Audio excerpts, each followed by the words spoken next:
نفسي احمل ايفون 16 سوبر دبل اكسترا برو ماك اللي هو ما بعرف شو اسمه، بس للاسف لا زاتون ولا ميديا مارك ولا اي حدا رد التقسيط. جرب اخر مرة محاولة على الانترنت اعمل بشتري من شي موقع بركة حدا بيقبل. سامسونج قال سنتين بيخرب.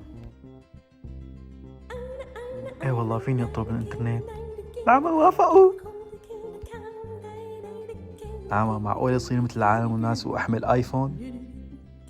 اجا الغالي اجا الغالي الله حيه. شو هالايفون هاد؟ من بعد ما حملته نظرة الناس كلها تغيرت. هلا عرفت كل واحد حامل ايفون ليش رافع مناخيره لفوق.